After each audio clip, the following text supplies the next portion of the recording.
degradation neutrality, and land tenure security. Land tenure security is probably one of our biggest challenges in this space of restoration and land degradation.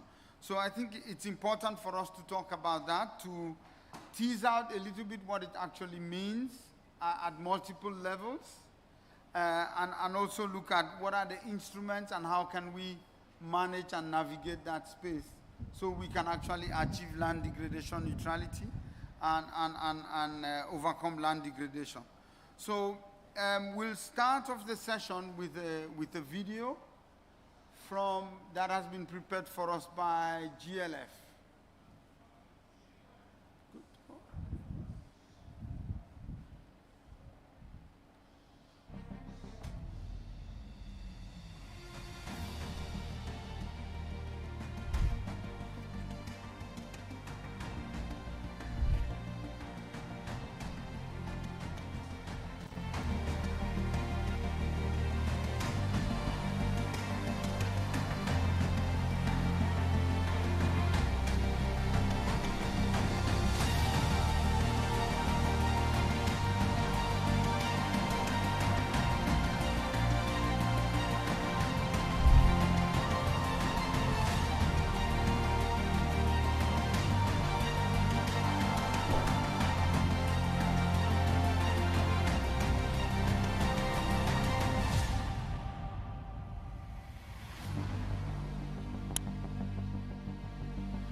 Okay, thank you very much, GLF, for the wonderful video. Always good videos, I guess, most of the time that I'll have a look.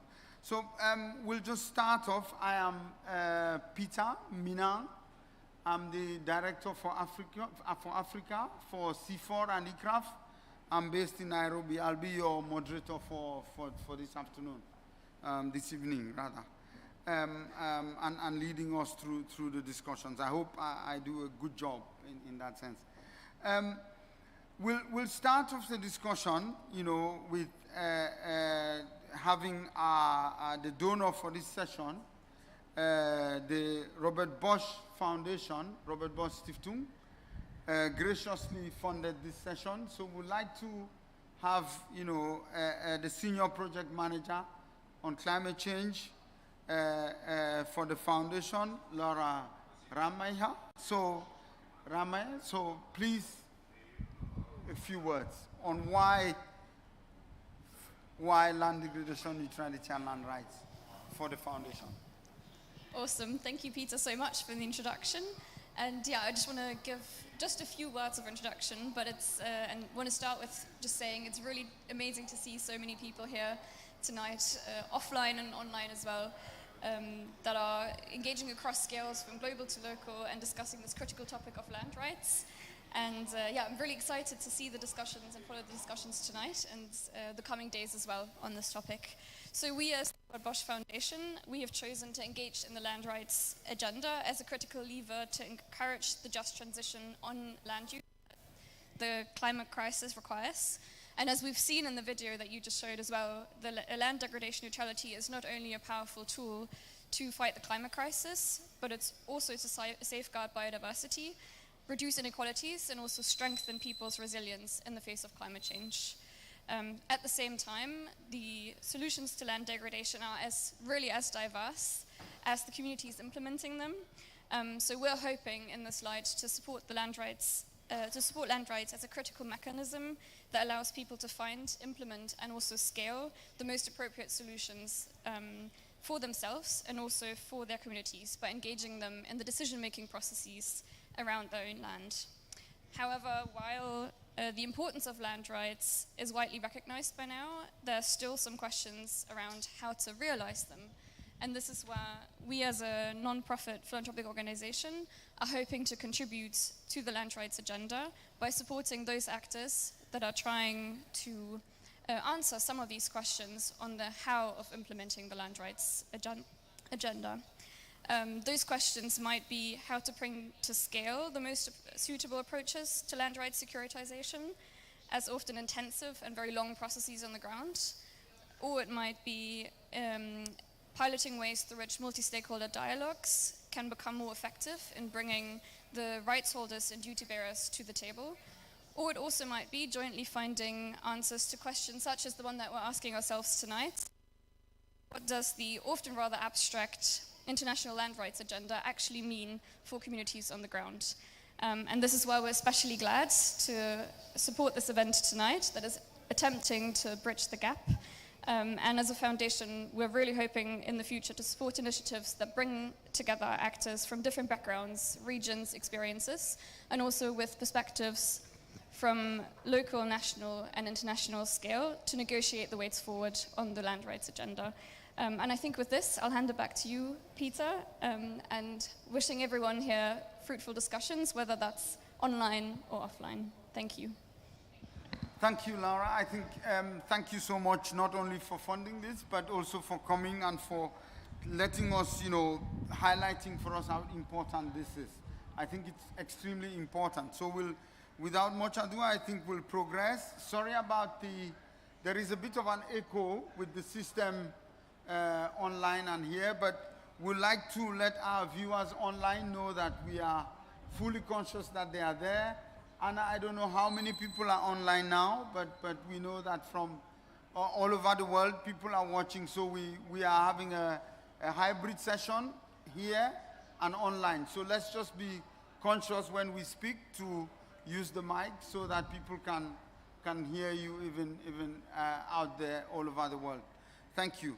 I think we'll move on to our next first panel. Our panel is a first panel of very eminent persons here, really good speakers ready lined up for you, that will sort of look at the global picture of land degradation neutrality and what the underlying land rights and tenure security issues are, and how do we tackle that. So we'll get a few reflections from them, and then we'll get back to you for questions and answers. So we'll start with our first panelist. We are very grateful to have Annie Kallio from the Unccd. She's a junior program officer in program management and working on land tenure and gender in the External Relations Policy and Advocacy Unit of Unccd. So she will talk to us a little bit about land degradation neutrality, the land rights issues, a bit of a gender part of it, and the work that they are doing with Landesa. Please, over to you, Annie. Great, thank you very much for having me here today. So I'm going to start with how we approach the land tenure issue at the Unccd. So as many of you might be aware, there was a COP decision adopted on land tenure at the last COP, at COP14 in India. And this land tenure decision was really negotiated with great thanks to the CSOs that really pushed for this land tenure agenda to be there in the discussion. And it's a landmark decision for a convention like ours to adopt such a decision on such a difficult conversation, a difficult topic. I can hear the echo of my voice, so I'm sorry, it's a bit difficult to concentrate. So if someone can turn off the echo, that would be great. Thank you very much. So the decision on land tenure, it recognizes the link between LDN and land rights. And this link is really through land stewardship. So we recognize that when people have secure land rights, they are more likely to invest in the land. So they know that, okay, if I invest in my land today, I can also reap the benefits of that healthy and productive land in the future. And so if I give an example from Finland, that's my home country. So in Finland, about 60% of the forest that we have is owned by private forest owners. And these forests, 60%, they count as about 70% of the forest carbon sinks in Finland. And the reason that I can be here today and own land in Finland, because it's very common to own land in Finland. So of course, as a Finn, I own forest in Finland. The reason that I can be here today in Abidjan and talk to you about land tenure and leave my forest back in Finland is because we have secure land rights, right? So I know that if there's any misuse of my land, that there would be consequences or there would be compensation for this misuse. And this is not the case everywhere in the world.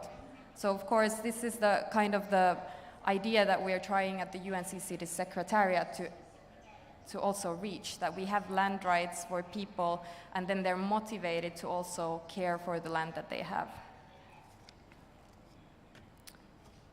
So, and this also, I mean, now I've talked a bit about private land ownership, but this also applies at a much larger scale, right? So when you have big investments in LDN initiatives, of course, investors are more likely to invest in the land when they know that there's tenure security, when they know that, okay, if I invest in this land, that this investment, that there won't be any conflicts of interest on this land that I'm investing in. So with secure land rights, we can really stimulate LDN initiatives. We can really stimulate investments in LDN at the small scale with private landowners, with private land users, but also at the large scale with investors that really want to invest in LDN. And so this is the kind of the frame that we're approaching this issue at the Unccd and the context that we're working in. And so in the COP decision 26 from COP 14, there were two requests to the Secretariat.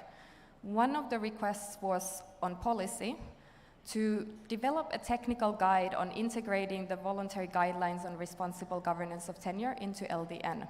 And we've worked with FAO and other partners to develop this technical guide, and this was actually launched yesterday at the COP. And this technical guide, so it's taking the voluntary guidelines on responsible governance of tenure, which are really kind of an international framework or principles for good governance of tenure that were negotiated in the Committee on World Food Security in 2012. And for us to take this negotiated text and to see how can we implement the principles that are in this negotiated text, that's kind of the gist of what's in this technical guide. The other publication that we have worked at with the Secretariat is a awareness-raising options paper. So the parties also requested us to bring options for raising awareness on responsible governance of tenure. And this options paper, it's called Land Rights Matter for People and the Planet. And it's really looking at how can we raise awareness of land rights issues, particularly among vulnerable populations. So including women, youth, pastoralists, migrants, and persons with disabilities, for example. And so we work with Landesa particularly, and it's a pity that Beth Roberts could not be here with us today to talk more about Landesa's work, because they've done great work and all around the world, especially on women's land rights. But so we worked with Landesa, they spearheaded this process of creating this awareness-raising options paper, and we also worked with other partners like FAO. We had the International Land Coalition, Land Portal, and then the Unccd CSO panel as well. And so I think what comes out of this awareness-raising options paper is really, there are 4 steps that we need to follow in order to raise awareness on this important issue. So the first step we have identified is draft an action plan. The second step is identify and partner with target audiences. And these target audiences, I mentioned the vulnerable groups. So these vulnerable groups, including women, youth, pastoralists, migrants, and persons with disabilities, are the groups that we're trying to target, and this was also the request actually from the parties. They really wanted us to target on awareness raising for and with these groups. The partner organizations on this awareness raising can be parties, they can be UN bodies and international organizations, they can be development partners or financial institutions, CSOs of course, or the private sector. So these are the different partners that we're also looking at in this options paper and see, okay, how can we raise awareness on this important issue, building on the capacities and the specific angles of these different partners. So that was the step 2. Then the step 3 is adopt key messaging. So we have provided some key messaging in the awareness raising options paper. You can actually find it online, so you can pull it up and see what are the key messages that are there. But I think what is the key point on the key messages is that these key messages, they have to be translated to the local level, right? So it has to be translated to the audience that you're trying to reach. Not just translated literally, from language to language, but also translated in action in a way, or translating in a way. You cannot just go to someone and say, hey, we need gender equality. You need to explain what does gender equality mean. Maybe someone does not understand this terminology that we use very often at conferences like this and international organizations. We need to explain, okay, these are the different issues that you might have, or ask what are the issues that you have, and then from there try and conceptualize these concepts that we talk about, but in a very approachative way for these people. Then the 4th step that we identified, and the last step in this awareness raising options paper, is evaluate success, learn and adapt. So we recognize that in order to really raise awareness in a good way, we need to know who are we reaching. So this is evaluating our success, and then learn, okay, are we reaching the right people? And then based on this data and based on this information that we're evaluating and collecting, we see, okay, how can we adapt our awareness raising strategies, our awareness raising actions to really reach the people that we want to reach. So I think I will stop here. So I welcome you to check the 2 publications that I have mentioned. They're posted on the Unccd website. And we look forward to really implementing both of them.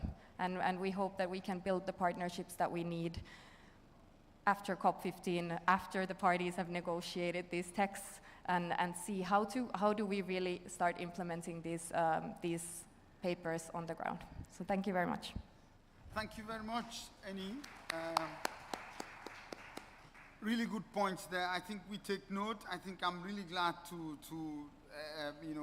about the awareness raising paper and the steps that are in there. I think these are really useful. And I think that the responsible guidelines, technical guidelines for land, rights launched at the COP is extremely useful. And I'll encourage everyone to check it out. But I'm sure people will come back to you with some questions later on. Please, we won't take questions now. We'll go through all of them and then we'll have questions. So please do write down whatever questions you have so that when we come back, you are able to ask your questions or to raise any comments. Thank you very much. So we'll move on to our second presenter, Ilse Perkmans is a research associate at TMG Research based in Berlin, sorry. So we'll hear a little bit from her on land rights and land security, please. Mainly some tools, yeah. Thank you very much. Thank you for the introduction, and thank you very much also for giving us the opportunity to be here. I'm very much aware that it's quite late in the day, and many people have had a lot of inputs already today. But I believe, or I hope I can actually still capture your attention as we're going to present quite an exciting tool. The tool is called the Human Rights and Land Navigator, and it's a tool that is connecting responsible land governance with human rights. But before showing you the tool, let me just say a few words about the background of this tool and why we have developed it. Protection of tenure rights is important. Annie already just mentioned it. It's important because otherwise people will not invest in sustainable land use or long-term investments. But we have been looking at it from another angle. If tenure rights are not secured, not respected, and people are losing access to land, there's a risk of the risk of a violation of their human rights, especially if it concerns vulnerable people whose livelihood fully depends on access to land.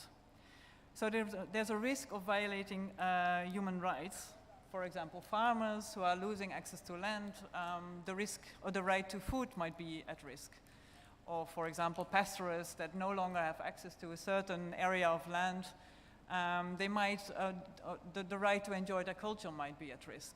Or the same if women lose access to land when their husbands have died, there's the risk that the human right to equality and non-discrimination is at risk. And of course, at the same time, also the right to land in itself is violated if people are losing their land. So human rights are at the heart of tenure rights. And states have the obligation to protect, respect, and fulfill these human rights. Now, these human rights obligations are actually at the heart of the voluntary guidelines on responsible tenure. So whereas the voluntary guidelines, as the name says, are voluntary, they are actually based on binding human rights. And we believe that if we can build on these binding human rights, we can actually hold states accountable to implement the voluntary guidelines. And we believe that by building on the human rights system, we have an opportunity to actually strengthen the application of the VGTT.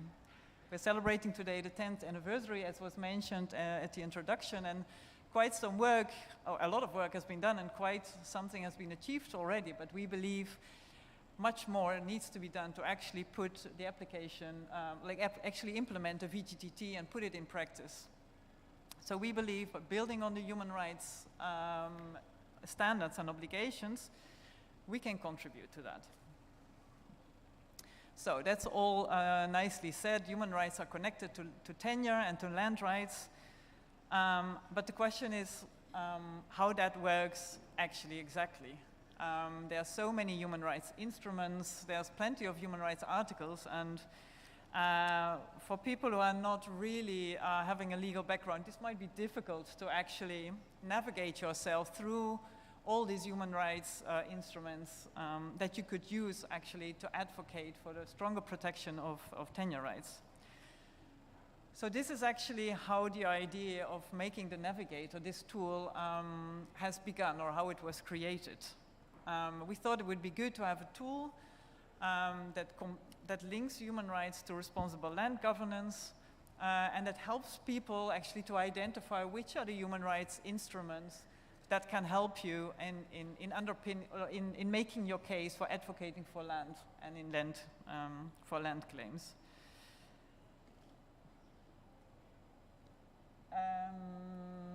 Yeah, I don't know.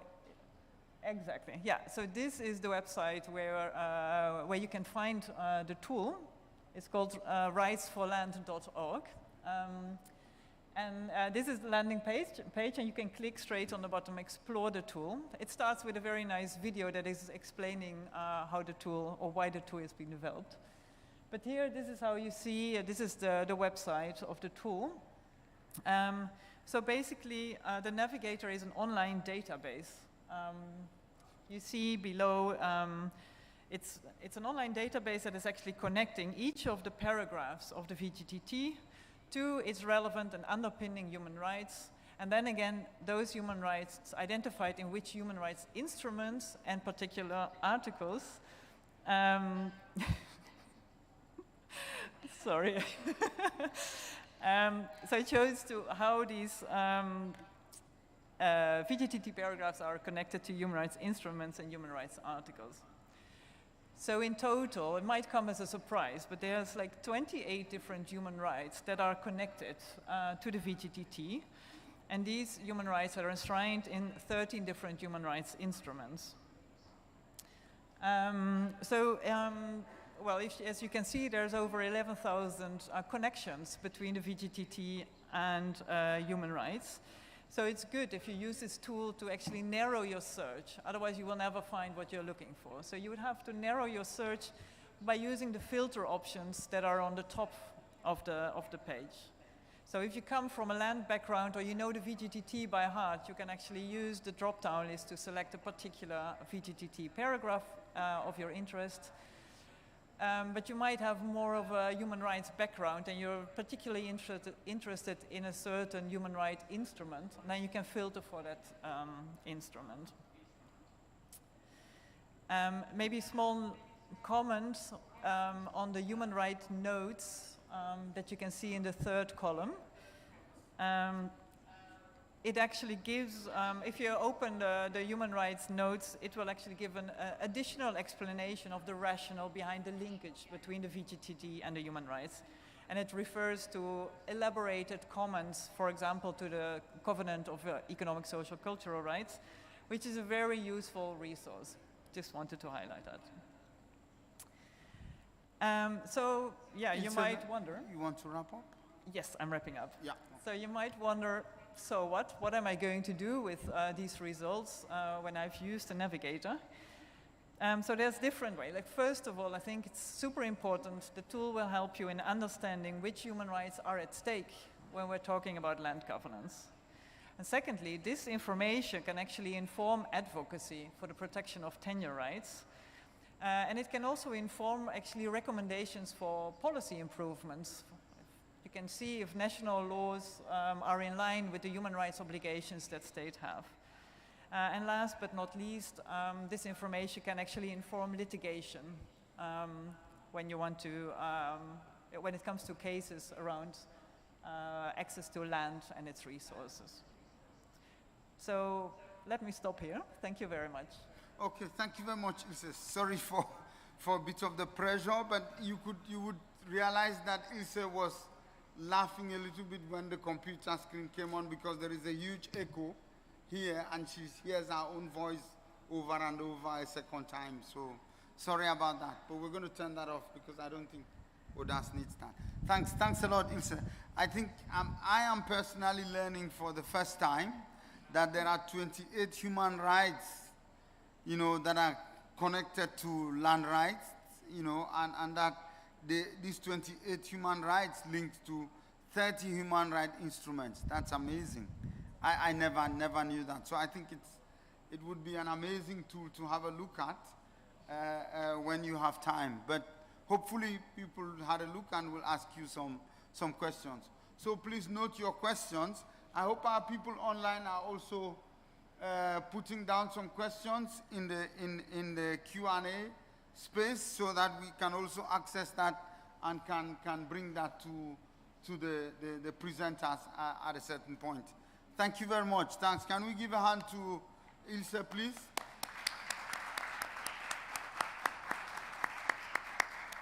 Great. Thank you. Thanks. So our next speaker is Patrick Kipalu. He is the director for Africa, the Africa Program for Rights and Resources Institute. And he's going to be coming to us from online. Patrick, are you there? Yes, I'm here. Can you hear me? Yes, we can hear you very well. Please take it over. Thank you very much for the opportunity. It's nice being here. I'm joining you from Kinshasa. My name is Patrick Kipalu, and I work as the Africa Program Director at Rights and Resources Initiative.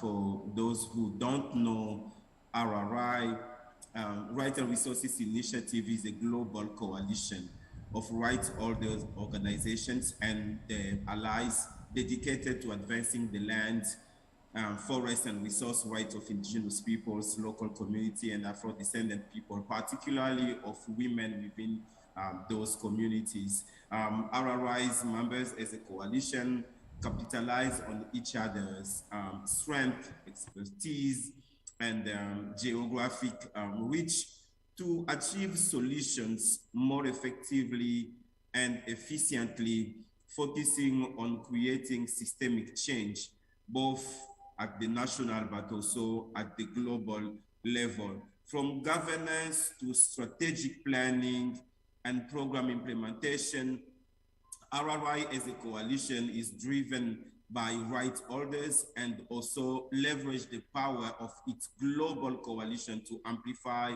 their voices and proactively engage government, multilateral institutions, and private sectors actors to adopt institutional and market reforms that support the realization of rights of indigenous peoples, local communities, and Afro-descendants. So our mission is therefore to encourage greater awareness and action to secure the forest lands and resource rights and livelihood of indigenous peoples and local communities. And our goal right now is to work in such a way that at least 50% of the total forest area in lower and middle income countries are recognized as owned by or designated for indigenous peoples and local communities by 2030. And we try as a coalition to add value by working in strategic coordination to build evidence-based, to convene, connect, and leverage to advance reforms in countries and international initiatives, but also to innovate and incubate to strengthen the ecosystem we are working in. So one of the things that RRI does pretty much is, as I say, collection of data to produce analysis.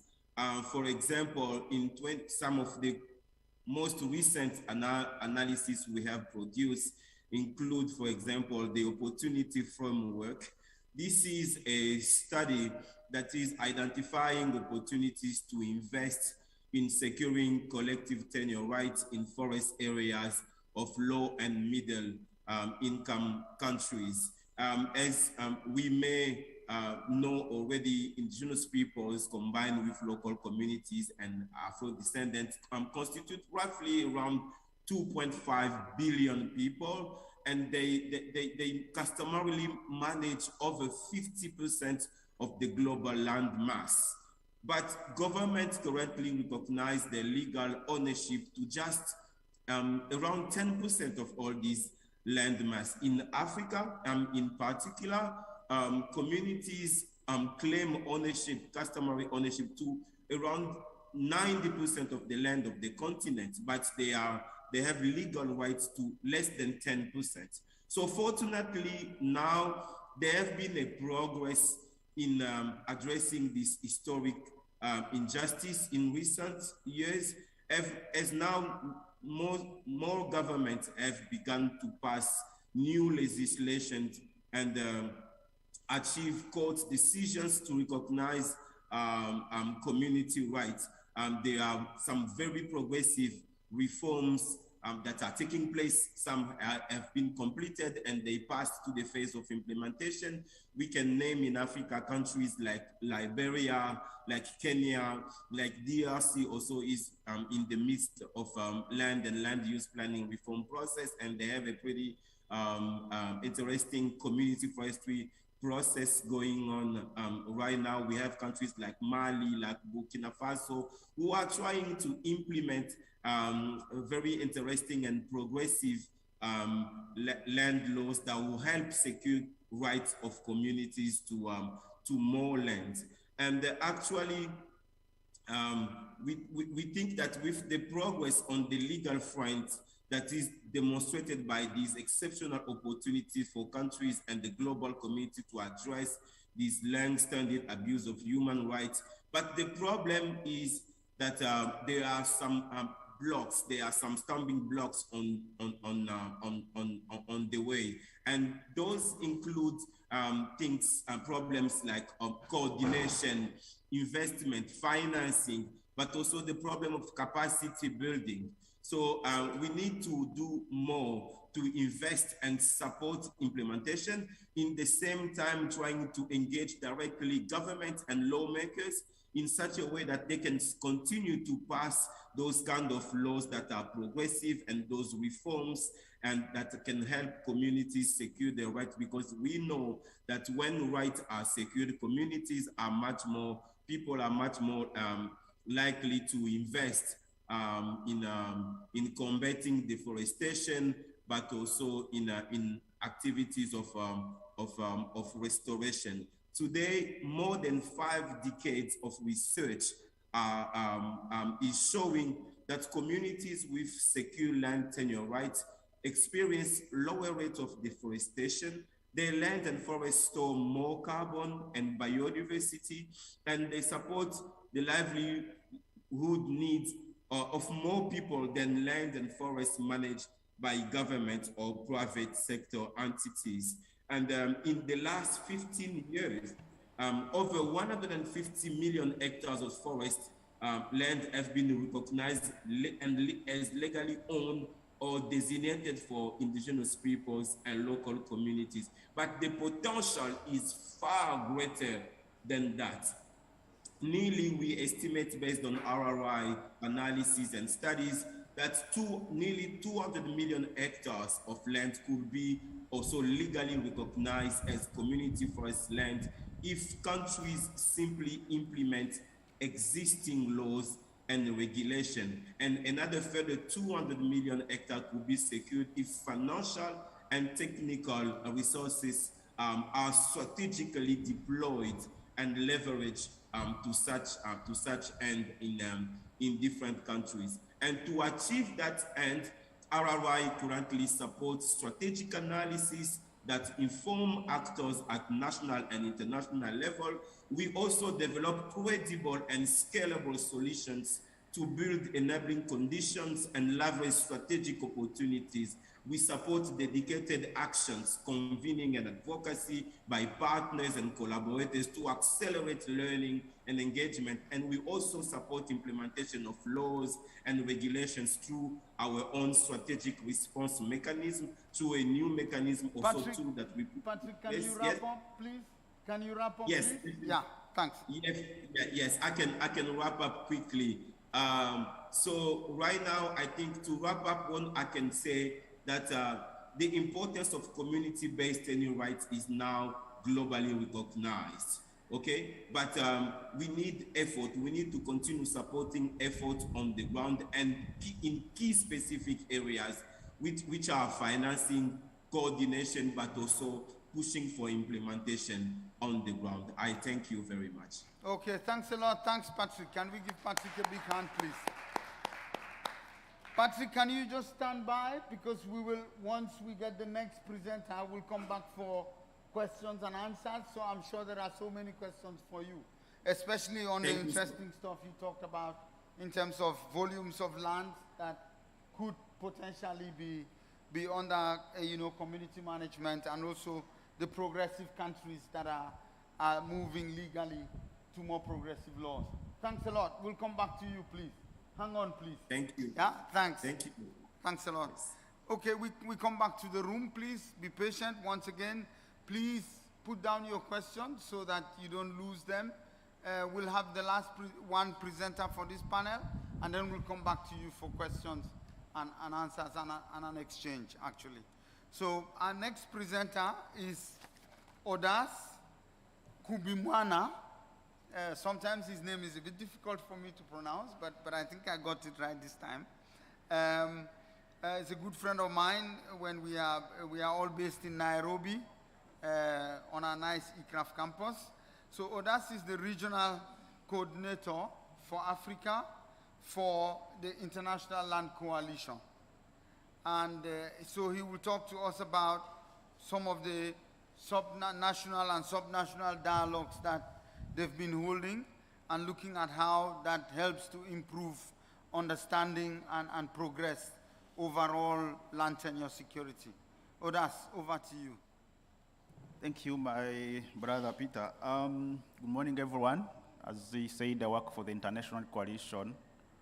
It's a global network of about 300 organizations working to put people at the center of land governance. we want to place land rights at the center of solving most of the current world challenges, starting from climate change, food systems, inequality, democracy, land degradation. So those issues, we believe land rights is a prerequisite to solve them. And I was really happy today. I think one of the most important takeaway from me is what colleagues from TMG have been sharing since morning. The bit of land rights as human rights, I think this really needs to be emphasized, needs to be highlighted. We need to be able to make everyone understand that land rights are human rights and not favors.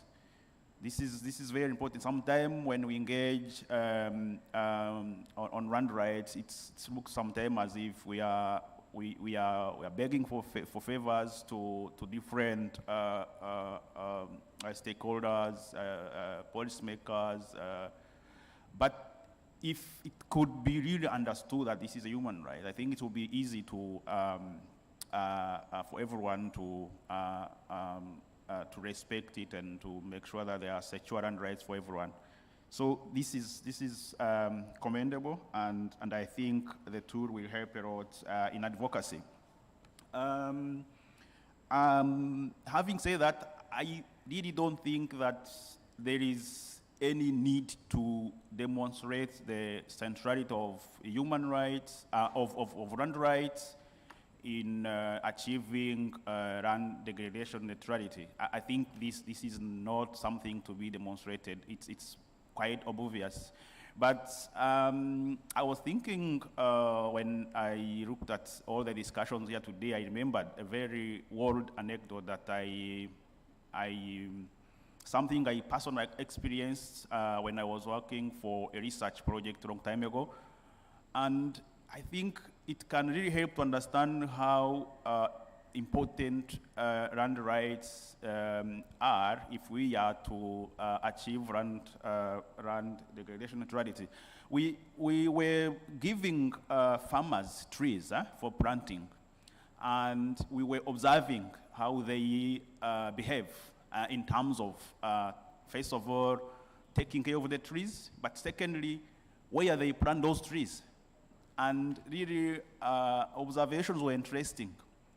A tree that is planted near the household, near home, was the most taken care of. And the tree that has been planted far from home ended up most of the time dying. So, and a tree that the farmer liked the most was planted near home. And the tree, you know, there are tree species that they don't really like. That one was planted far from home because it was also about choosing the distance from home where to plant a tree. So now, if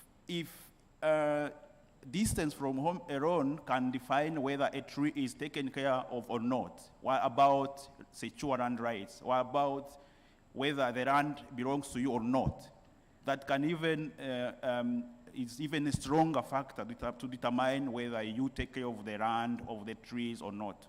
So this is a practical experience, is a concrete experience, but it really, you can extrapolate it to how secure land rights would influence decisions on taking care of the land, on protecting the environment, on restoring land. So I think it's something that we all understand. But now those land rights that we all believe are central to achieving land degradation neutrality, how do we achieve them? At the International Coalition, our work is, I think, 99% done through what we call multi-stakeholder processes. We organize multi-stakeholder platforms at country level and cross-country on different thematics. And for us, this approach, a stakeholder approach, is something that we've seen yielding results. It helps in a number of things. One, it helps to ensure inclusion and participation from at different levels. And that is very, very important if you are to achieve, especially if you are to achieve sustainable results. The inclusion, especially of groups like youth, women, indigenous peoples, their inclusion, their participation is very, very important. So the diversity of actors involved in a process that brings about secure land tenure, land rights is very important. There is a saying that if you do for me without me, actually you are doing against me. So it's very important that we ensure inclusion and diversity in those processes if we are to achieve, for example, run policies and laws that really talk to all those different actors. So my stakeholder approach has proven to be an effective ways to ensure inclusion and participation and diversity. One important aspect and result also from this approach is the issue of grassroots movement involvement. We've seen from our experience that at local level, village level, there are so many organizations that are doing a lot of good work, but they are not even able to engage at county level or province level. So they need a lot of support through these stakeholder processes for their voice to be amplified. So we've seen this approach really helping to amplify grassroots movement voices, and these are really the real people who can tell the story on the ground when it comes to land degradation, when it comes to even desertification, because they are the ones living there, and they need these stakeholder spaces to amplify their voice. So we have seen this really working for them. I know time is limited. Yes, please. I just wanted to say that we have those platforms in Africa, as far as I'm concerned, in 12 countries. I can share with whoever is interested the name of the countries. I know you are in different countries, and it would be interesting to see that you engage in those stakeholder processes at country level. They treat a number of issues, but all together for what we call people-centered land governance. I think I will come back. Thank you. Okay. Thank you. Thanks. Merci beaucoup. Merci.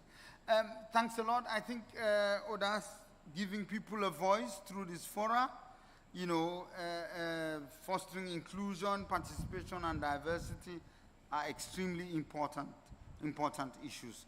Thank you very much for raising that. We'll now come to you on the floor, especially, and also people online. Patrick, I had told you to hang on. We do have one question for you from online, which you would address when we give you the opportunity. But it's saying, what are the bottlenecks hampering the 200 million hectares of forest from going to community ownership? So please take note, and you would respond when we come to you. Thanks. So we now go to the floor. I'd like to start, go this way. We'll take at least 3 or 4 questions, and then we'll get back to them to respond. If you don't get an opportunity, please hold it, because I think towards the end, we'll still have another opportunity to have a discussion. Over to you, please. Who has a burning question? Can you please try and make sure that your comment or your question is really sharp? 30 seconds. Panelists, can you please take note of questions that are related to you? Please, the gentleman at the back. There is a gentleman at the back that had his hand first, and another gentleman at the back in the suit, please. Yeah.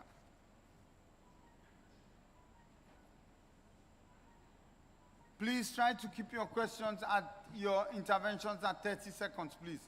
There was a mic around that should get, okay, yes, please, can you start, the gentleman at the back? Thank you so much. No, you hold on. He started first, please.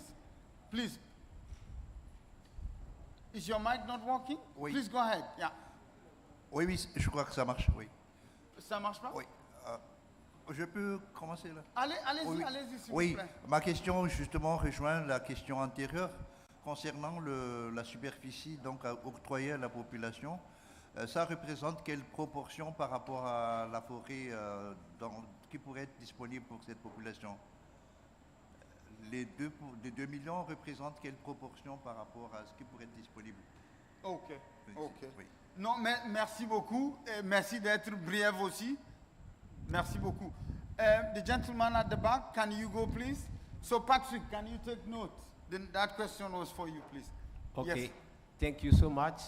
I'm Innocent Antoine Weji. I'm the Executive Director of Youth Initiative for Land in Africa. Yes, we are talking about some crucial thematics. My question is, after this COP15, and after this side event, what kind of projects or what are you planning in the benefit of the young people? That is very important because we need to be practical. We need the action in the field. So I want to hear you and know what you are planning. Thank you so much. Okay, thanks also for being very brief. Any burning question, comment to go?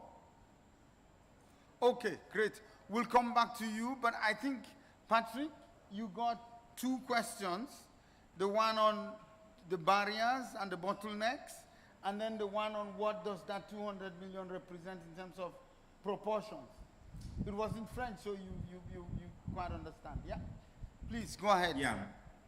Thank you so much, Peter. Yes, quickly, I will say that, so today, there are lots of opportunities, but the barriers, or we can call them gaps, that are hindering the progress toward the advancement of rights at scale.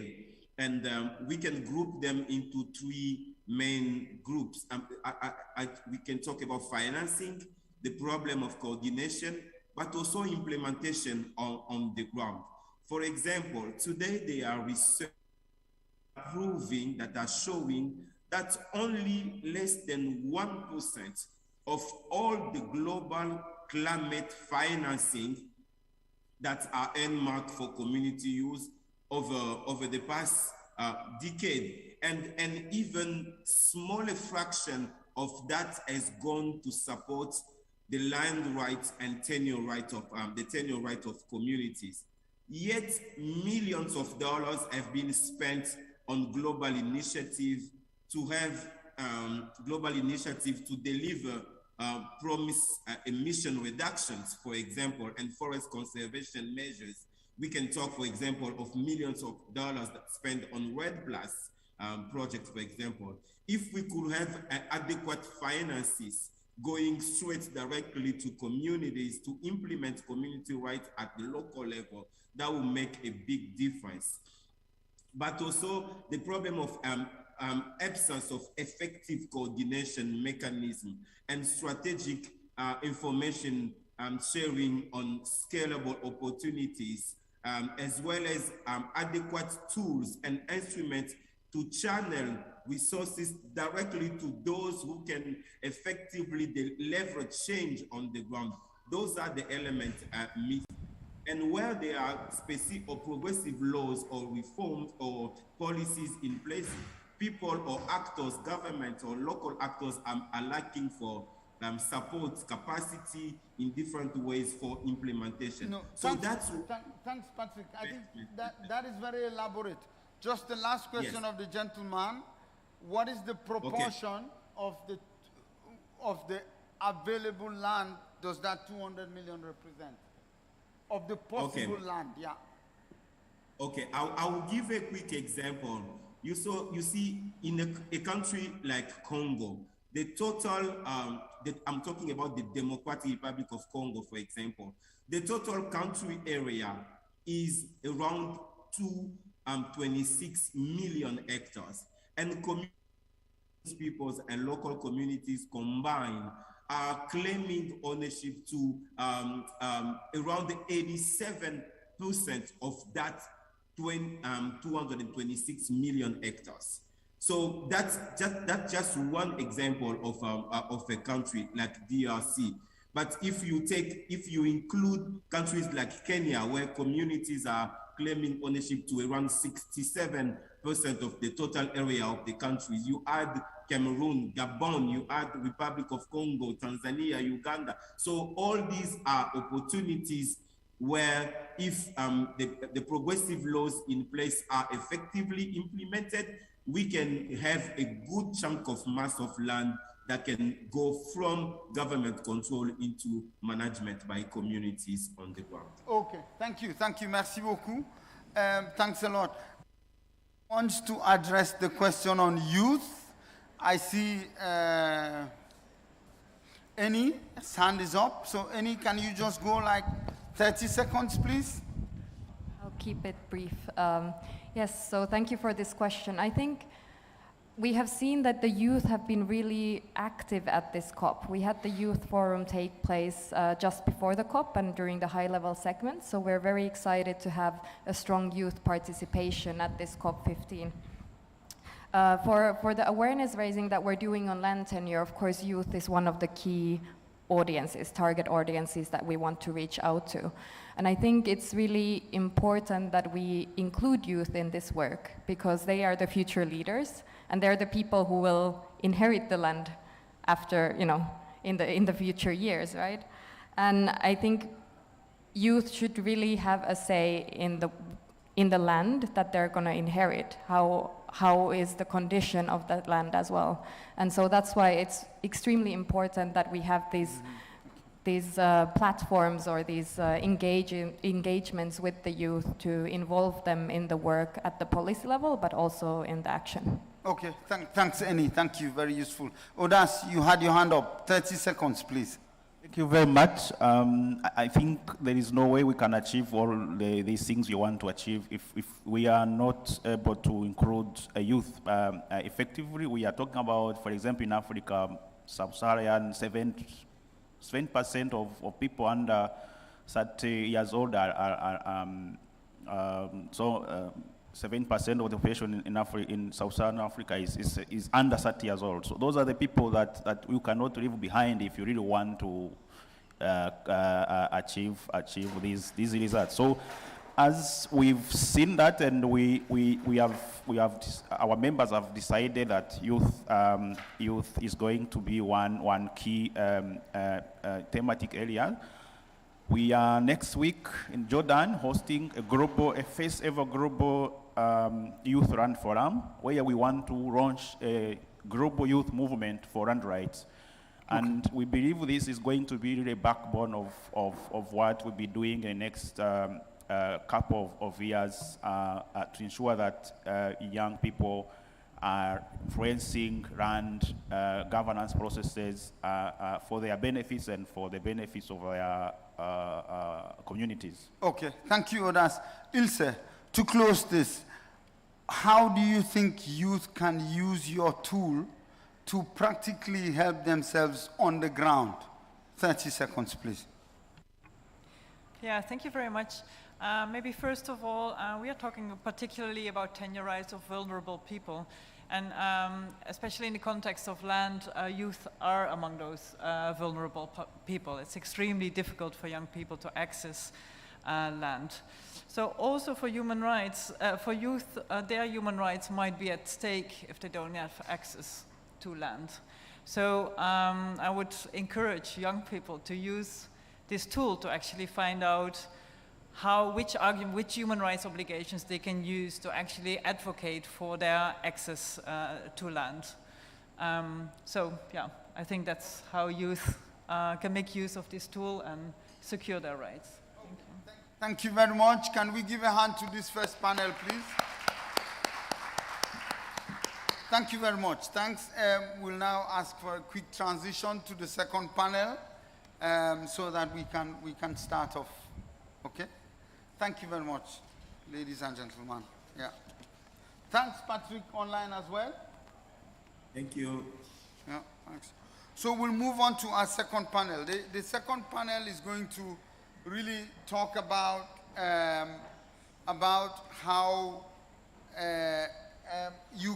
what are the local realities. You saw this panel was talking about national level things, you know, what's happening across the continent at national level. We want to really move now to local level stuff. So we're going to try and have with us 4 people to talk about that. Our first presenter would be online. She's Diana Kialo. She's a program specialist at Cadastre Foundation. And she will talk a little bit about the OGEC in Kenya and how they are navigating this tenure security space. Diana, welcome. Yes. Yes, And Peter, from thank Kenya, you very I'm much. sure. Yes. Please take it away. Thanks. I hope you can hear me well, right? Very well, thank you. Okay, thank you very much, Peter. I'm connecting from Nairobi, and just to refresh back on the past presenters who have talked much on community-based rights, human rights, and inclusion and participation in some of these processes of ensuring LDN. And to begin my presentation and looking back, forest adjacent and forest dwelling communities are very key, or rather play a very key role in the international aspiration for land degradation and neutrality. And for these communities to become drivers for this agenda and to be beneficiaries of this sustainable land use, it's very important for us to support responsible land governance and ensure tenure security. And looking, for example, the community of GEC people who are accustomed to conserving the forest, that's the Mau forest, until 1988 when they were evicted on grounds of protecting the forest. And it was until recent that they had a ground breaking, or rather a good ruling in the Arusha court that ruled in their favor to stop some of this eviction. And in the last 2 years ago, Cadastre Foundation worked together with this community to map their ancestral boundary. And the community was sensitized, trained, and they were able to walk through their boundary collecting point by points using mobile applications. And the good thing about this application is that they can be used offline and online. And the community can also access their data online, or eventually they produce maps. And this is the ancestral boundary maps. So why is it important that these forms of tenure should be mapped?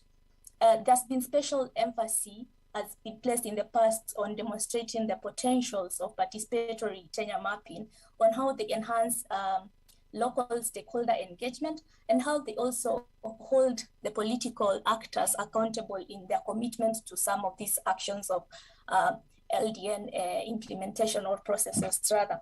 So the one key thing that we took out was having these communities documenting their land rights, or having their boundaries mapped, was it endorses their rightful ownership. They can show where they begin and where they end. And the map itself is also can be used as a tool for advocacy, which gives this community an added advantage when they are tasked with the responsibility of showing where their resources begin or where their rights begin and end. Sometimes these maps can also be a tool for alternative dispute resolution, and they can also be used to monitor where their land has been, or their rights have been grabbed, or people are encroaching. And this community has been very key in conserving and protecting the forest, and they can only do so if their rights within it and their access is protected. I'm going to stop there so that the other speaker can take over from me. Thank you very much, Peter. No, thank you so much, Dan, and thank you for really being precise. We really appreciate that. Please hang on, because the questions are going to come. So please, just wait online so that at the point of discussions you can respond to questions. Please don't forget to note your questions so you can come back to them. We'll go to our second speaker who's in the room with us. He's called Sunday Joffrey.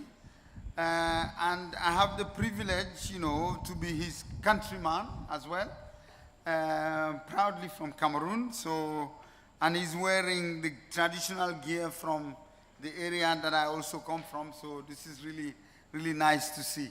But I mean, Joffrey is the GLF ex-coordinator in Cameroon. So the previous speaker was talking about youth. I think this is over to him now to talk a little bit about these kinds of, how youth are engaged in these processes and how they connect to land rights and how it improves them. Thanks, Joffrey, please. Yes, Peter, thank you so much. If I have to talk first about the youths, I would say that in Cameroon, if you are below 40, you don't have right to own a land title. That's very unfortunate, meaning you can't own a farm. Well, if you have to own a farm, it may only be transferred to you. You don't have the right to engage in producing or in obtaining a land title. But then, I'm working in a grassroots community where we have indigenous and local populations. Here we have women, we have youth, and I just want to represent this community. I will not want to just talk specifically on the youth, because in this community we have more than 20,000 persons, and less than 5 persons actually have access to land titles, meaning that more than 99% of this land legally belongs to the state. Yeah, because in Cameroon, if you don't have a land title, it means your land belongs to the state. So if more than 90%, 99% of land belongs to the state, it means legally belongs to the state. It means the communities are barely doesn't have any right over their land.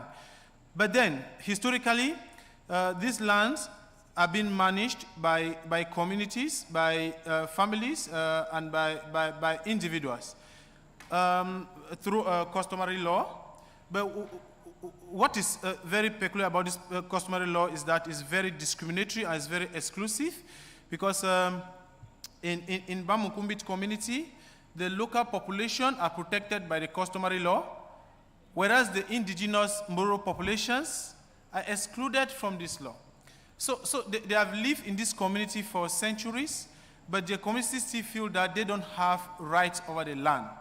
So each time a community, each time a local farmer wants to extend his farm, he's free to just move into the grazing field and establish a farm.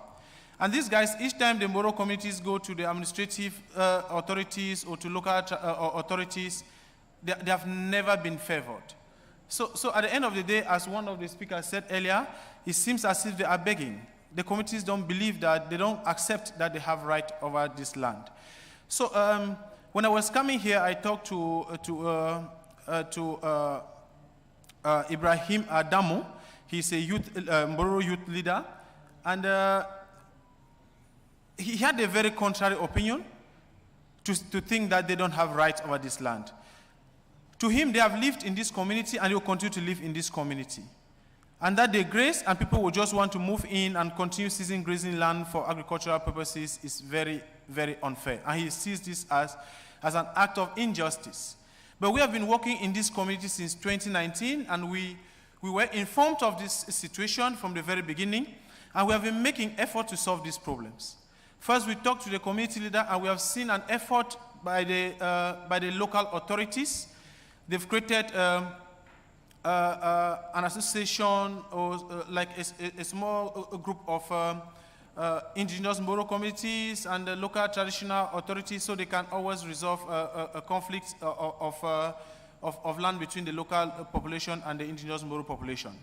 But what is amazing is that this Moro population has never won a single court case, which means that this law is still in favor of the local population. So we have been pushing hard to see that they're giving more right to their land, more right to access land, and that the Mbororo women are even given more access to this land, because these are women who are not engaged in any economic activity. So basically, if the husbands are advocating for land right for grazing, the women have no interest in land because they are not engaged in any economic activity. But last year, we initiated an alternative livelihood project to train these indigenous Moro women in vegetable garden establishment. And through this initiative, we want to make them give them more access to land so they can actually scale this initiative and actually go beyond just vegetable garden establishment to actually establish, integrate trees on their farm so they can increase, diversify their activities and increase their chances of making more income. So, in this community, one issue we've realized with access to land is that the population are not educated. They are not educated, and there are also issues of poverty. So even when the few educated are interested to have land titles, they don't have the financial power to do so, because the procedure is very complex and also very expensive.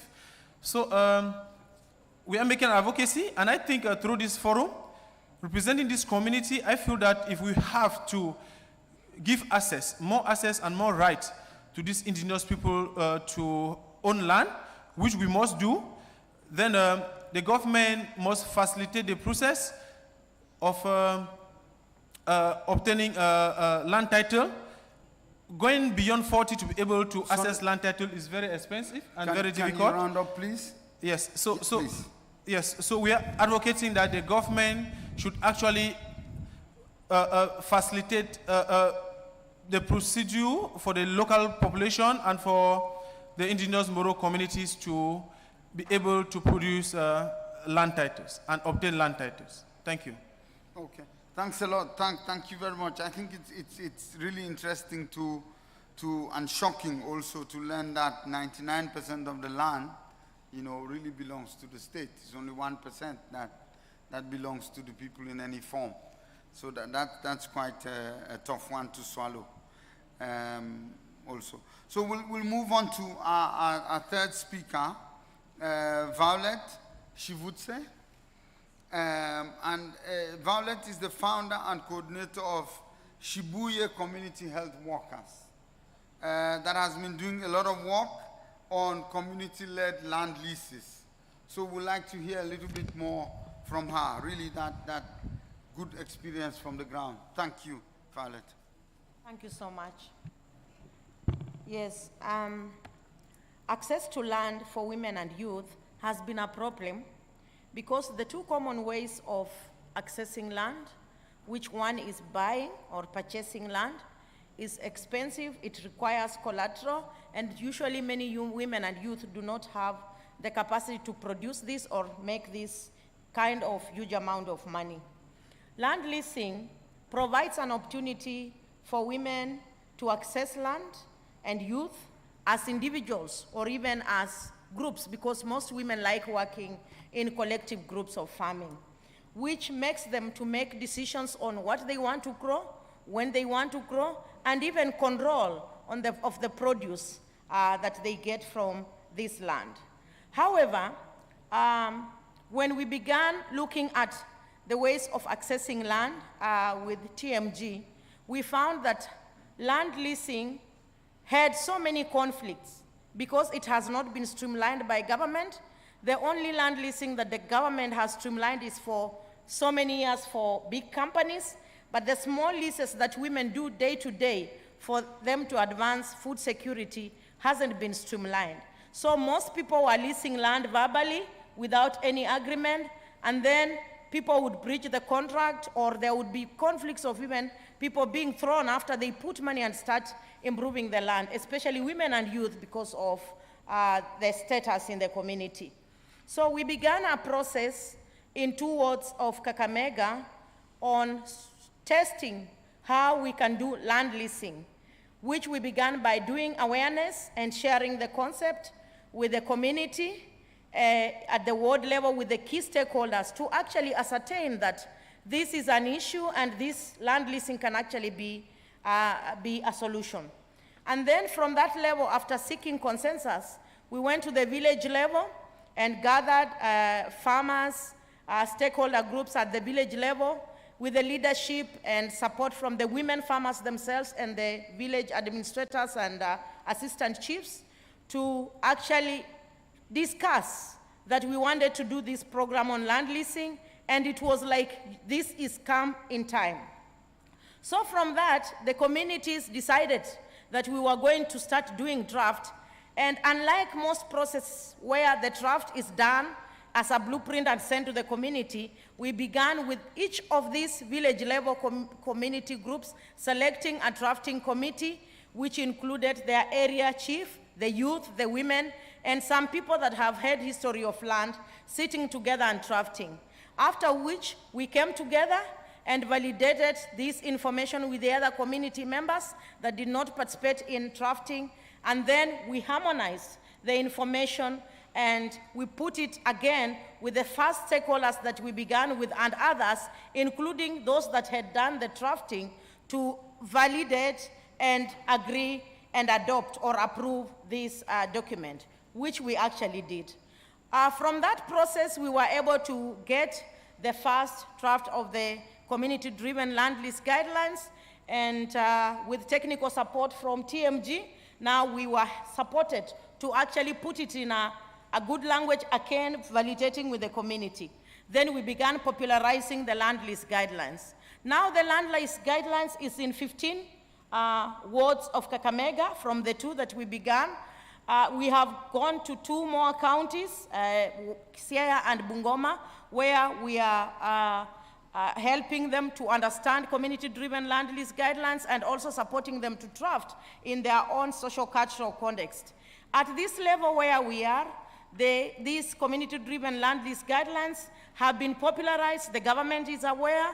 We did a review and monitoring, which actually showed how this was really improving accessibility to land, the number of women and men that were accessing land, and youth production, food security at household level, and even nutrition, how it was being enhanced, and livelihood from agriculture. From this, we began discussion with the county government, and they have adopted this document. It is now in their hands, so they are working on it to be a formal process that will be adopted as a legal process for Kakamega County. So, which we call institutionalization of the land lease guidelines for the community, for Kakamega County. And we want to do the same so that we can extend to other counties in the same area. I just want to finish by saying issues of land cannot be addressed without bringing community at the center. The community that are facing these struggles are able to actually, again, discuss from experience on the best way of addressing them, with support from partners, with support from government, and then it becomes partnership that can actually accelerate accessibility to land at the local level. Thank you so much.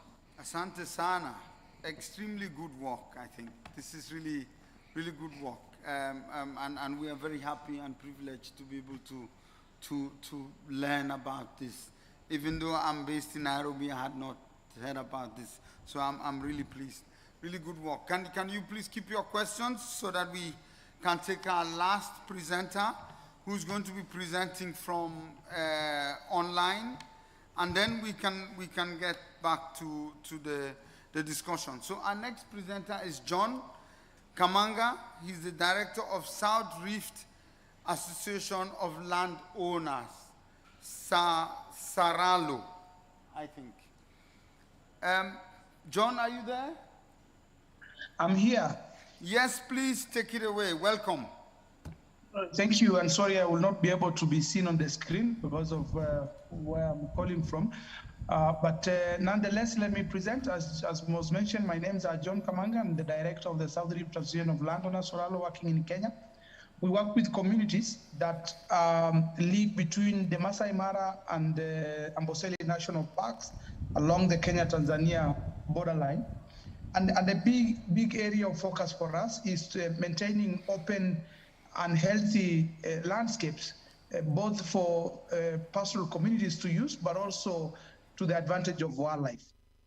Now, so the approach that we try to take is a landscape one, because of course, if we are talking about the situation today with climate change, variability, seasonal variation, it is a reality that mobility is key to actually survive of our communities, our pastoral communities in large landscapes, yeah, so that they can take advantage of various resources that are provided for across a large ecosystem, so that then if you get rain in one section, or you are taking advantage of other different resources that are found in the landscape. So that is what we try to do. But in doing that, of course, working with communities and indigenous communities for that matter, broadly the Maasai, and then you start to get into land right issues, which is again the subject of this discussion, where in Kenya we have different levels of land ownership. One of them is communal land ownership, but there are others that you can also go to individual ownership of land. Now, a lot of the pastoral communities have owned land communally and have planned and have always survived in that space together. However, there was then the introduction of laws to allow you, or to allow some of the communities to break up the communal ownership and now take up individual ownership of land. Well, that is important and good, and everybody, we are all claiming that, land rights has to do with me giving my rights. Sometimes rights are not always, the answer to some of the problems that we have. And particularly because some of these communities, indigenous communities, where they have lived and managed production together, when you are given your rights, you don't even understand what that is. And what has happened with a lot of the groups that have been given individual ownership of land, they have now treated land as a commodity for the market.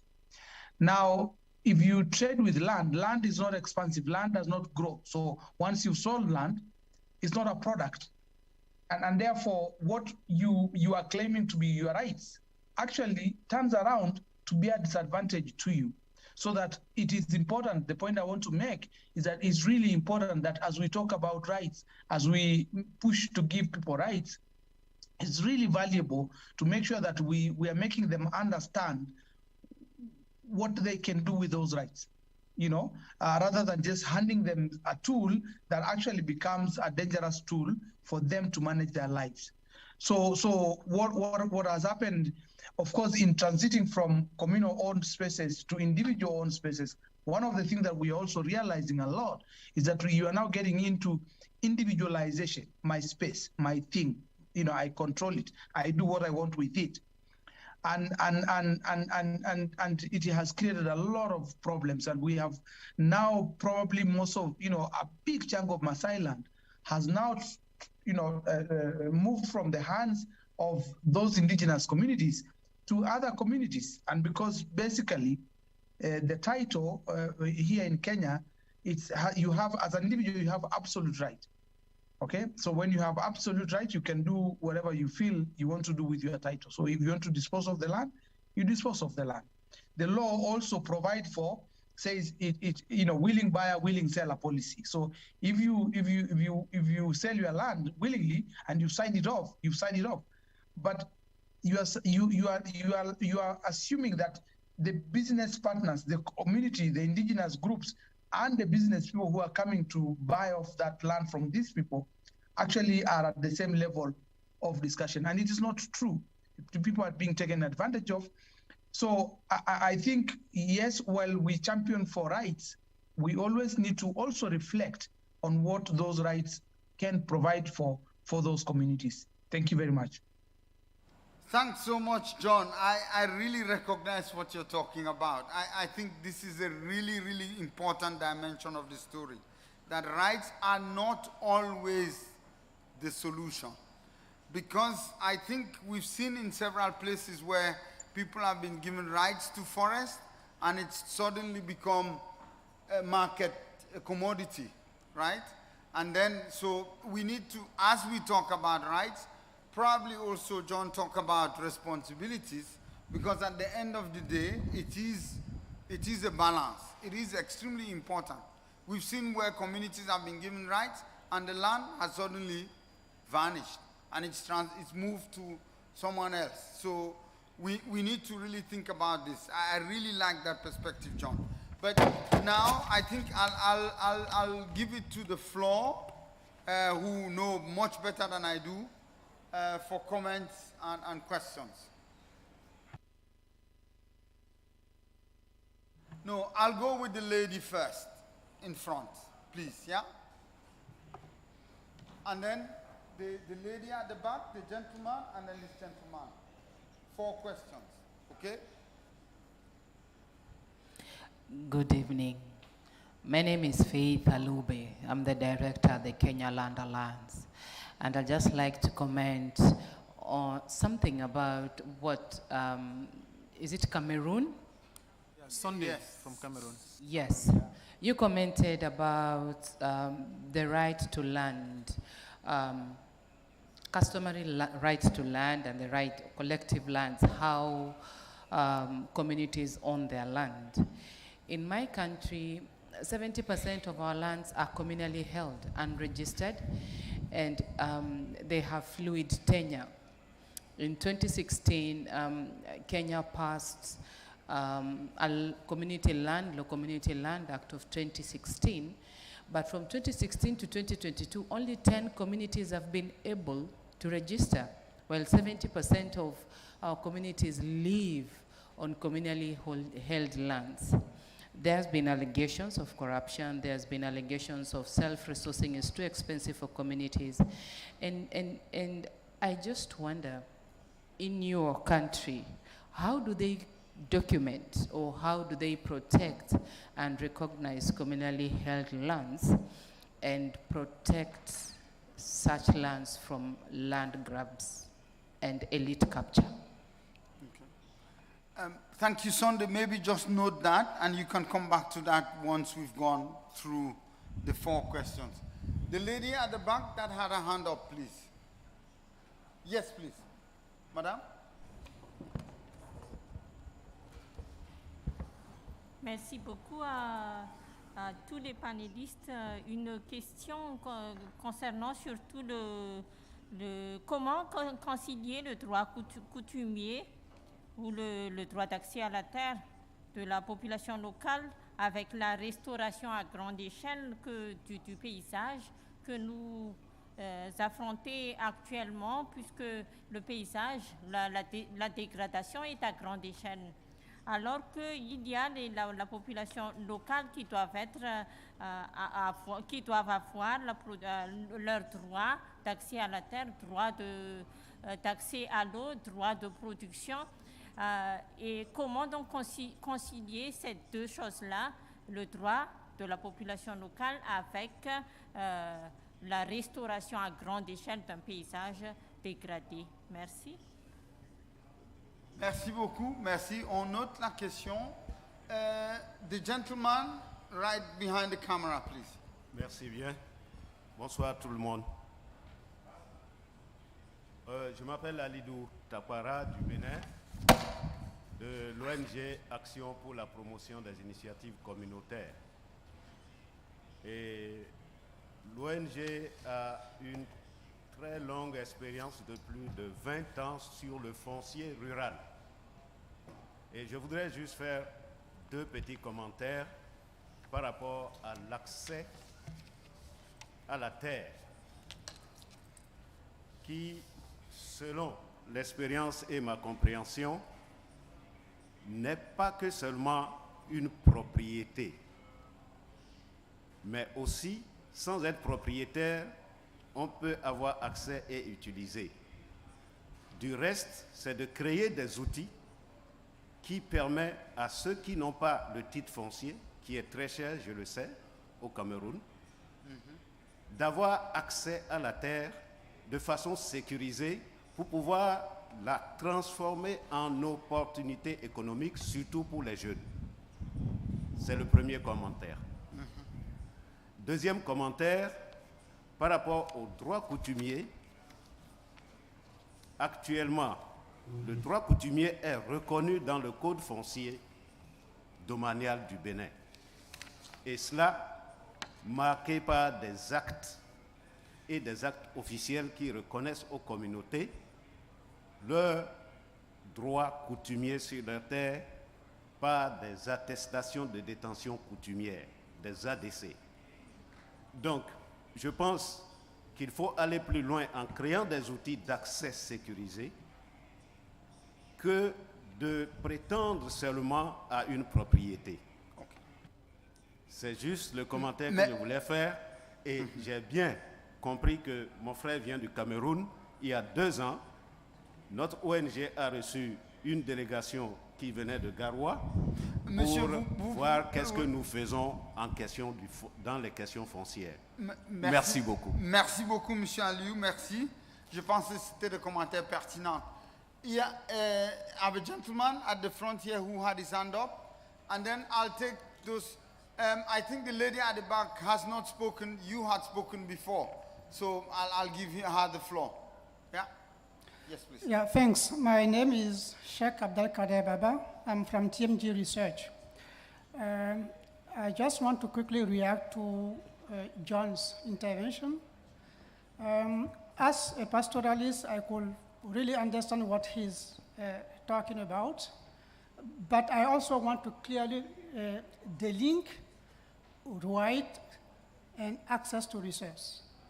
And I also want to mention clearly that right has no meaning without context. No. So we will not talk about right in terms of land titling, but we could talk about right in terms of how, like, Fulanis, pastoralists, whether they come from West Africa or East Africa, can access collectively to their land and secure their land. But I don't want really to equate right to land titling. So that's what I really want to highlight here. Thanks. Thank you. Really, really vital points. We'll go to lady at the back and then we'll come back for responses. The lady at the back, please. Can we get the mic to the back? There's a mic in front of you. Can you just press, please?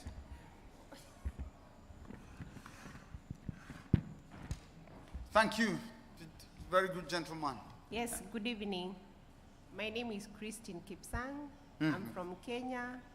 I work for the National Environment Tribunal. I want to thank the presenters this evening and comment on the issue of the land right and access to land. Given that we all know that fragmentation of land in terms of each person getting a title deed or getting ownership document will actually make the land not to be, accessed by many people in terms of how you want to use the land. So for me, I would suggest that instead of looking at the way that women or the youth do not have title deed or ownership documents, we should look at how they can access the land by working with people already having the ownership documents. For instance, if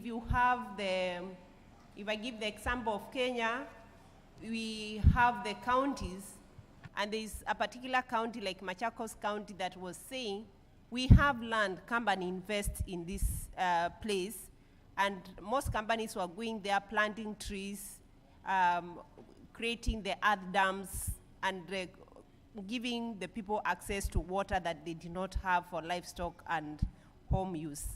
So in this case, I would say that the women and the youth that do not have land, they can look at the ways of accessing the land by either leasing it for a period of time, and maybe they get the legal services that will be able to enable them get solid documents that can work with the local community, work with the local council, and work with those people who have land, even companies that have tracts of land that they are not using. Thank you very much. Thank you very much, Christine. I think we'll go back to the panelists just to give us some quick responses. there were there were two interesting comments that are really important, that we need to delink, ownership from rights and sort of access rights and use rights, which I think is really important. Sunday, you had a specific question by Faith, commentary addressed to you. Can you go first? 1 minute, please, and then we'll come back to Violet, John, and Diana later. Sunday, please. 1 minute, please. Yes, Faith, thank you so much for that question. I just want to talk about land grabs, and I want to say that it's a very serious issue in Cameroon. You talk about protection. As I mentioned, acquiring land titles are very expensive. It means that smallholder farmers, these pastoralists are very difficult. It's very difficult for them to access land. So in most communities, people who have access to land titles are political elites, they are business elites, and cases of land grabs are very rampant in communities, and these are the people who are perpetrating. Political elites, business elites, and also administrative officers. We've had cases of administrative officers, they take advantage of the lapses, the lapses of customary laws to actually take land that belongs to communities and smallholder farmers. It is rampant in Cameroon. Okay. Thank you, Sunday. Diana, I think you talked a lot about recognizing the Ogiek mapping their own lands and doing the documentation, and that those documents were really helpful for them in terms of advocacy and things like that. There was a question, it was in French, saying how do we reconcile the customary rights and sort of other rights in terms of actually allowing use of the land in large-scale restoration context. Did you get some experience? How does that play out in your view? Thank you very much. I wouldn't speak to real-life experience on that, but indeed there is need for encouraging multi-use in such situations. For instance, when we have a large-scale kind of investment on land and we neglect the communities that live around there, they tend to overuse that land and cause more degradation. But if we have rules, policies, and regulations that encourage coexisting of these customary and statutory land kind of tenure systems, then we encourage a more holistic way of encouraging LDN measures instead of causing more degradation by overusing when one party is neglected. And that's the most example I will give. I have not seen in real life. Yeah, thank you. No. Thanks a lot, Dan. Really, really helpful example there. John, there were lots of reactions to your point, which I thought was quite interesting. About, there was a question online saying the land rights really depend on culture and on context. And what you're doing, how do you take this into account? And also maybe if you try to speak to some of the points on distinguishing between ownership and access rights in one way or another, that would be helpful. Thank you very much. In 1 minute, please. So maybe I just address the question of access and ownership. Access, I don't have to own to access. So while communities work together, they agree that we can use these parts of land for these reasons, but it doesn't have to be mine, but collectively we will use it. When you have your parcel of land, you are now forced to stay there, and therefore you can't even access other resources that you need that are across the fence, because when, as I said, people, once they have been given their rights, the one thing that you do for protection is to fence off your area. When you fence yourself in, you fence everybody else out. And therefore, now you have to survive with the resources that are located in the space that that you are in. So it's a very difficult balance to get to where, when I have my rights, you know, how are they going to be beneficial to me? And if I need resources away from what I have a right for, how do I access? Thanks a lot, John. Helpful thoughts there. Violet, you're making tremendous progress with this sort of land lease guidelines and moving that. Now you said that it was in the hands of government, in the county government. What do you think it will take for them to move this forward? That's number one. How much do you think you need to get them to move that forward? The second one would be, what will it take, in your view, to move this sort of interesting process to other counties and other contexts that are different from Kakamega? At least within Kenya, as you know it. Thank you so much. So the first question is, I'll just share where we already are. The document has been taken by the county government, and we have done consultation meetings where we got input, also relating it to the existing laws around land, so that we don't have a document that contradicts the laws on land. So it is now in the hands of the minister, which they have finished going through the process and handed it over to the legal office, which is finalizing, and it will be out anytime from now. So that process for that county is actually going to an end, because it will officially be put in the processes adopted as a guideline first for the county, in the way the county writes their guidelines.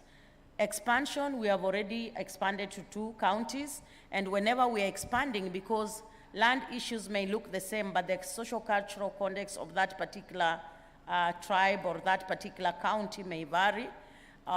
So we are actually in adoption. We do not just come and copy-paste what we began with in Kakamega.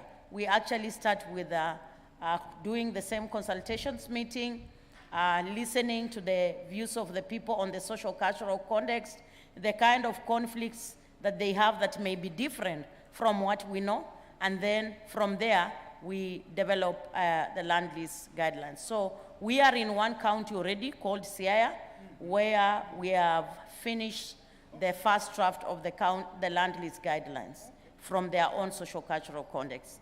And we intend to continue. Maybe if we do some counties, then we can now do a national convening to see if this is something also other people could be interested. And it requires resources also. Yeah. Thank you. Great, really good. Thanks. I think we'll now have, we had also asked in the last, part of this discussion to have one very good colleague of mine, Dr. Ann Larson, who's also online. She's a principal scientist, and she's the governance team leader for C4 and ICRAF globally, and she has tremendous experience on land issues and tenure issues and policy issues as well. So we'd like to give her some time, based on what she's heard all along, to just sort of give us her reflections on what the discussions have been from all of these really good presentations and good questions and good exchanges. Anne, are you there? Yes, I am. Yes, great. Anne, please take it away. All right, thank you. Thanks so much. Of course, it's very hard to wrap up a set of panels and presentations and questions like this. This has been a 2-hour journey. I think one of the things that struck me most listening over the last 2 hours, I'm really much more experienced in working in Latin America. It's where I was based for 35 years. I've worked on land tenure, doing comparative work globally, but on the ground myself, much more in Latin America. But you could have simply called this a Latin America workshop changed the names of the countries, and there would have been very little difference. So that's very striking to me in terms of the kinds of issues, as well as perhaps some of the solutions and experiences from around the world that I think there could be a lot of sharing and learning among the different world regions. So anyway, to jump in a little bit to my, I guess, summary of what we've heard today. So we've had this 2-hour journey from what is tenure security and why it matters for land degradation neutrality to how to get it, including the role of dialogue, with lots of examples from specific experience. And there are so many pitfalls along this journey. We've heard a lot of them, especially in the second panel, but I'm going to start with some of the points from the first panel. So first of all, sort of one of the first pitfalls is what security is, getting that wrong. And most importantly, and this has come up a couple times in the last few minutes, it's not a land title. Customary systems can be very secure. Titles can be terribly undermined. And especially if you're talking about breaking up communal and customary traditional areas into individual land rights, that can really be devastating. So not every title means security, not everything about security means ownership. It's complicated. It's a very complex set of issues. The second pitfall is what tenure security means. It's not only about upholding the rights to land, it's also being able to act on those rights. So it's about governance, it's about livelihoods and health and well-being. For Indigenous peoples, it's about territory and culture and self-determination. Ilse's presentation on human rights spoke to, the vast arena of rights that we're talking about when we're talking about land, or that are tied to these issues of land and resources. The third challenge in this journey is we've heard a lot about the importance of dialogue and collaboration and multi-stakeholder platforms, but these can be really empty spaces of dialogue that just reinforce inequalities, where people are invited to the table by someone who has an agenda, where all they're doing is really trying to legitimize their own agenda by saying there was a consultation with multiple stakeholders. There's obviously great experiences that have been different than this, the experience of ILC and its platforms. And at C4ECRAFT, we have some great tools and new research on how to foster equity and build the counterpower of Indigenous peoples and local communities and women in these spaces, with counterpower referring to the ability of these groups to lessen the power advantages of others at the table. So in addition to these lessons, it's also clear from the second panel discussion today that what works in each context really depends on that context, which doesn't mean there aren't general lessons, right? And it's important to seek these general lessons in this incredible context-based complexity. So one of those lessons is precisely this, that there are no magic bullets or blueprint solutions. We've known this forever, yet blueprints are still the way most interventions like to operate, whether these are government policies and programs or NGO projects or big restoration initiatives or whatever they might be. So all of these have, we have a tendency to want to simplify and try to do the same thing in every place, or take the same projects to many different contexts, and it just doesn't work. So maybe we can come up with something more like a guiding approach that has principles and tools for engagement that would allow us to work within each context, understand and adapt to each context, and find solutions together with local people within that context. So we aren't defining solutions or designing projects, we're designing engagement. So I just want to talk about some of the principles or lessons about engagement that we've been hearing here today, and that completely coincide with my own findings from research, for example. The importance of empowering the women and men that are the most important stakeholders. We talk about stakeholders a lot, right? But the ones who have the biggest stake in the future of the lands are the ones who are living there on those lands. So recognizing who really are these stakeholders and empowering those groups to be able to act. I was in a workshop yesterday with women working on women's land rights all over the world, And one woman, who I believe was from India, said, we're always invited to present the case studies while the Northern organizations think they need to come up with the solutions. But women in our communities have solutions too. So those of us who are from the North and coming from this privileged arenas also need to remember this and to learn to listen. Those of us who wish to be allies need to help open spaces for other groups to speak. Allies are absolutely key, and we need to learn to be good allies. So what else? We've heard about governance, strategy, organization. These are all really key ingredients to collective action. So how can we support this? One of the ways is really by understanding the obstacles and constraints. So we need the research and analysis, especially of power and politics. It's part of understanding the context, the specific obstacles, and the opportunities. And I think the importance of understanding these obstacles is really key. We've heard a lot of obstacles today, capacity and funding and the need to coordinate and all of these, but these work best when there's political will. And when there's not political will, we have we have even more need for collective action. We have to recognize there's competition over land and resources. We have to also recognize that there are fundamental differences in worldview regarding development, well-being, around who contributes to society. There's racism and marginalization of traditional indigenous peoples. So we really need to think about the collective action and recognize this isn't just a technical problem, but also a very political problem. And related to allies, of course, we also need champions. We need champions in high places. We need champions among government officials who listen, who can open doors, who can change policies and practices. And finally, I think from all of this, the importance of learning. We need to keep in mind the monitoring, the evaluation, the analyzing, the learning, and the adapting.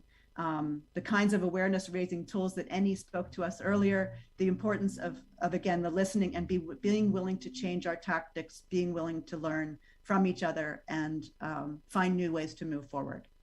Thanks, I'll stop there. No, thank you very much. And I think really, really good summary, teasing out really the great points that have come out of this discussion. Thank you so very much. It's a very hard job, and I know that. So thank you very much. Can we give Anne a hand, please? So I'd like to do three things. I think first, a big thank you to our panelists. I think they've been exceptional, really, really good points. It's been a good learning journey for me, and extremely good comments also. So can we give ourselves a big hand, please? I'd like to also thank the Robert Bosch Foundation for supporting this, and we very much look forward to more support, because I think this is an extremely important subject. It won't go away. We've been discussing it for a long time, and it's not gone away. So please, we're really grateful, and we really need you to also bring in other foundations to think about this in a really big way. Thank you very much on behalf of GLF, but everyone else. Just to announce that we've got a little bit of refreshment at the back for you, so please stop by, have a drink, and have a chat. I'm sure, I apologize, you all couldn't ask the questions. I think it's your opportunity to grab some of the panelists and really have a go with them. But I have thoroughly enjoyed this. Thank you very much. Thank you for coming. And we are very grateful to have had you all. Hope you had a good discussion. Thank you very much.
of GLF, but everyone else.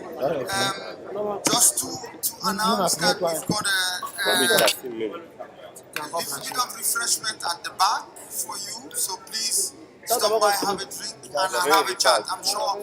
I apologize. You all ask the questions. I think it's your opportunity to grab some of the panelists and really have a go with them. But I have thoroughly enjoyed this. Thank you very much. Thank you for coming. And we are grateful for our GLF and everyone else.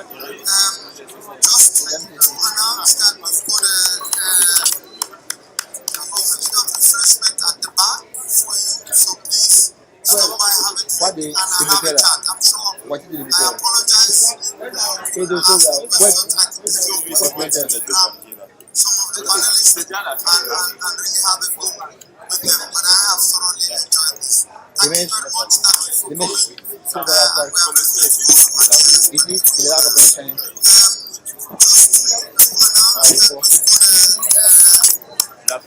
we are grateful for our GLF.